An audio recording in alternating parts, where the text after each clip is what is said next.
Hello दोस्तों, मैं हिमांशु कुमार आप सभी लोगों का स्वागत करता हूं हमारे चैनल कॉमिक्स हीरो पर। दोस्तों, हमारी आज की कॉमिक्स है आदर्श चित्रकथा की बलराम की विजय का पार्ट 2। तो चलिए दोस्तों शुरू करते हैं। आदर्श चित्रकथा की कॉमिक्स बलराम की विजय।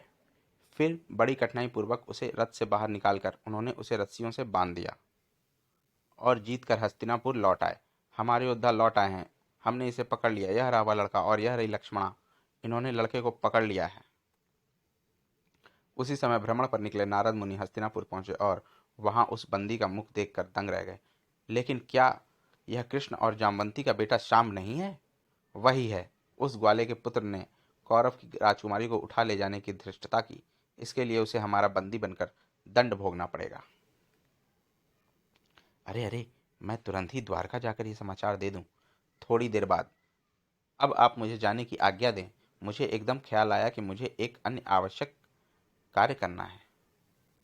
ज्यों ही नारद कुछ दूर तक पहुंचे, वह अवश्य कार्य द्वारका में शाम की पराजय का समाचार ले जाना ही होगा। बहुत अच्छा है। यह समाचार सुनकर यादव यहाँ आएंगे और फिर हम उनका अभिमान खंडित कर सकते हैं। जब नारद द्वारका पहुंचे, हे उद्धव, कृष्ण कहाँ है, बलराम कहाँ है? वृद्ध राजा उग्रसेन ने उनके प्रश्नों का उत्तर दिया। बलराम रैवतक पर गए हैं और कृष्ण पौंड्रक में युद्ध के लिए गए हैं। हाय, क्यों, क्या बात है? ऐसा लगता है कि आप कोई अशुभ समाचार लाए हैं। हाँ, मैं अशुभ समाचार लाया हूँ। कौरवों ने शाम को पकड़कर बंदी बना लिया है। हाय, काश बालक ने लक्ष्मणा को जीतने का प्रण न किया होता। अब मैं बलराम और कृष्ण के लौटने की प्रतीक्षा नहीं कर सकता। हमें हस्तिनापुर जाकर शाम को छुड़ा कर लाना होगा। राजा उग्रसेन ने आदेश दे दिए। अपने अपने रथ निकाल लाओ। हमारे सैनिकों, इकट्ठे हो जाओ। हम हस्तिनापुर पर चढ़ाई करेंगे। यादवों ने अपने युद्ध के हाथी, घोड़े, रथ और शस्त्र निकाल लिए। हाय, बलराम और कृष्ण के नेतृत्व के बिना ही हमें सफलता की क्या आशा है? जब पूरे जोर शोर से युद्ध की तैयारियां हो रही थीं, किससे जीत? आप किसके साथ युद्ध करने जा रहे हैं? यह तो बलराम है, वह लौट आए। बलराम आ गए। लोगों की हलचल को सुनकर उग्रसेन और उद्धव उद्धव बाहर आए। आह बलराम, तुम ठीक समय पर लौट आए। फिर उन्होंने बलराम को संपूर्ण कहानी सुनाई। जब बलराम ने उनकी पूरी बात सुन ली, मैं कौरवों से युद्ध करने को सहमत नहीं हूँ। मेरे विचार में इसे शांतिपूर्वक सुलझाया जा सकता है। आखिर दुर्योधन मेरा शिष्य था और मैं उसका गुरु। फिर वह हमारे संबंधी भी हैं। मैं हस्तिनापुर जाकर उनसे बात करूंगा। उद्धव, तुम मेरे साथ आओ। कुछ ब्राह्मणों और यादव आर्यजनों के साथ लेकर बलराम और उद्धव ने हस्तिनापुर के लिए प्रस्थान किया। जब वह नगर की सीमा पर पहुंचे, हम यहीं ठहरेंगे उद्धव। तुम अकेले जाकर धृतराष्ट्र को हमारे आने की सूचना दो। ज्यों ही उद्धव ने कौरवों के सभा भवन में प्रवेश किया, क्या यह बलराम के प्रिय सखा उद्धव नहीं है? पधारिए उद्धव, आप यहाँ कैसे आए? बलराम हस्तिनापुर आए हुए हैं। वह नगर के बाहर ठहरे हैं। अति प्रिय बलराम के आगमन की सूचना सुनकर कौरव इतने प्रसन्न हुए कि उनके वहां आने का कारण पूछना ही भूल गए। आओ हम उनसे जाकर मिलें। जब वह बलराम के सम्मुख खड़े हुए, आपने हमें महान सम्मान दिया है। क्या आप कुशल पूर्वक हैं? बलराम को की गंभीर मुद्रा को देखकर वह सभी हैरान रह गए। सब कुशल मंगल कैसे हो सकता है? तुम 6 लोगों ने मिलकर उस एक अकेले गुणवान युवक पर अन्यायपूर्ण युद्ध में विजय पाकर उसे बंदी बना लिया है। तुम्हारे लिए बड़ी लज्जास्पद बात है।